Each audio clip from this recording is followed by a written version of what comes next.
Good morning student. Today's topic financial decision, वित्तीय निर्णय। वर्तमान आर्थिक परिवेश में वित्तीय प्रबंधन को वित्तीय निर्णय लेने पड़ते हैं। ये निर्णय इस प्रकार से लिए जाने चाहिए जिसमें व्यवसाय का निरंतर विकास होता रहे तथा व्यवसाय को अपना अस्तित्व बनाए रखना होना भी चाहिए। यह 3 प्रकार के निर्णय हैं। फर्स्ट, विनियोग निर्णय, इन्वेस्टमेंट डिसीजन। सेकेंड, वित्तीय निर्णय, फिनांस डिसीजन। थर्ड, लाभांश निर्णय, डिविडेंड डिसीजन। फर्स्ट हम लोग चर्चा करेंगे विनियोग निर्णय, इन्वेस्टमेंट डिसीजन। वित्तीय प्रबंधक को सर्वप्रथम यह निर्णय लेना होता है कि व्यवसाय के पास जो वित्तीय संसाधन उपलब्ध हैं उनका विनियोग कहाँ कहाँ किया जाएगा। इन साधनों की आवश्यकता नए उपक्रम को स्थापित करने, विद्यमान उपक्रमों का विस्तार एवं आधुनिकीकरण करने के लिए पड़ती है। इस संबंध में यह निर्णय भी लेना होता है कि कितने कोषों का विनियोग अस्थायी संपत्तियों में किया जाएगा तथा कितना विनियोग चालू संपत्तियों में किया जाएगा। वित्तीय प्रबंधकों को समस्त उपलब्ध विकल्पों को ध्यानपूर्वक तुलना करके यह निश्चित करना चाहिए कि फर्म के वित्त को कहाँ विनियोग करना है। व्यवसाय के लिए जो संपत्तियां प्राप्त की जाती है वे 2 प्रकार की होती है।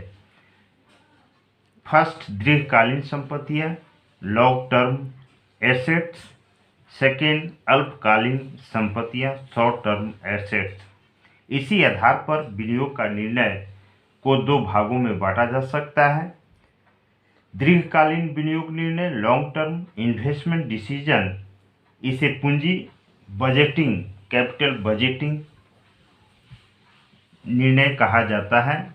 इस संबंध दीर्घकालीन संपत्तियों में विनियोग से है। उदाहरण के लिए एक नई मशीन क्रय करना। इसकी प्राप्ति के लिए वित्त प्रबंधकों को बाजार में उपलब्ध विभिन्न विनियोगों की लागत एवं लाभप्रदता, कॉस्ट ऑफ प्रॉफिटेबिलिटी का अध्ययन करना होता है। ये निर्णय बहुत महत्वपूर्ण होते हैं क्योंकि ये व्यवसाय की दीर्घकालीन अर्जन क्षमता को प्रभावित करते हैं। अल्पकालीन विनियोग निर्णय, शॉर्ट टर्म इन्वेस्टमेंट डिसीजन। अल्पकालीन विनियोग निर्णय को कार्यशील पूंजी का प्रबंध भी कहते हैं। इसका संबंध अल्पकालीन संपत्तियों जैसे रोकड़, स्टॉक, देनदार आदि में विनियोग से है। प्रबंधकों को यह सुनिश्चित करना होता है कि संपत्तियों में पर्याप्त विनियोग हो क्योंकि इससे व्यवसाय की तरलता प्रभावित होती है। विनियोग निर्णय को प्रभावित करने वाले निम्न घटक या फैक्टर हैं। फर्स्ट, परियोजना का रोकड़ प्रवाह, cash flow of project. Second, विनियोग पर प्रत्याग, रिटर्न ऑन इन्वेस्टमेंट। जोखिम, रिस्क, विनियोग की कसौटी, सर्टेन ऑफ इन्वेस्टमेंट। सेकेंड, वित्तीय निर्णय, फिनांस डिसीजन।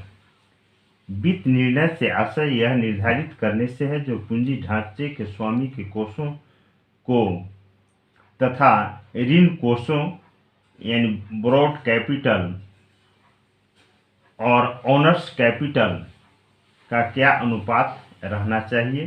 स्वामी के कोषों, ओनर्स कैपिटल में समता शेयर पूंजी, वरीयता शेयर पूंजी, रिजर्व, प्रतिधारित लाभ, अंश कटौती, equity share capital, preference share capital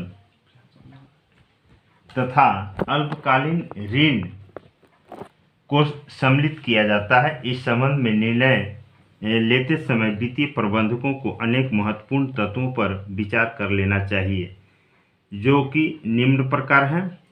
लागत, कॉस्ट, जोखिम, रिस्क, नगद प्रवाह की स्थिति, position of capital, cash flow, नियंत्रण का प्रभाव, इन्फ्लुएंस ऑफ कंट्रोल, प्रवर्तन लागत, कॉस्ट ऑफ प्रमोशन, अस्थायी परिचालन लागत, फिक्स्ड ऑपरेटिंग कॉस्ट, पूंजी बाजार, कैपिटल मार्केट।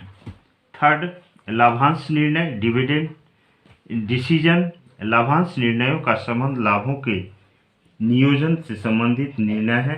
जब कंपनी का लाभ प्रॉफिट होता है तो उसके सामने दो महत्वपूर्ण प्रश्न होते हैं। इसका कितना भाग संस्था में रोका यानी स्टोर किया जाए और कितना भाग लाभांश के रूप में वितरित किया जाए। यह निर्णय लेते समय प्रबंधकों को संस्था की आवश्यकता, भविष्य के कार्यक्रम, अंशधारियों की आशा, स्वयं की नीति तथा अन्य संस्थाओं की नीति, बाजार की स्थिति आदि तत्वों पर विचार कर लेना चाहिए। लाभांश से निर्णय को प्रभावित करने वाले घटक या फैक्टर हैं। पहला, इनकम, आय की स्थिरता, स्टेबिलिटी ऑफ इनकम, विकास की संभावनाएं, पॉसिबिलिटी ऑफ डेवलपमेंट, पूंजी बाजार की स्थिति, पोजीशन ऑफ कैपिटल मार्केट, लाभांश की स्थिति, पोजीशन ऑफ डिविडेंड, वैधानिक प्रबंध, स्टैट्यूटरी ऑब्लिगेशन, रोकड़ प्रभाव की स्थिति, पोजीशन ऑफ कैश फ्लो, अंशधारी की इच्छा, expectation of share holders, tax नीति, टैक्स पॉलिसी। थैंक्स।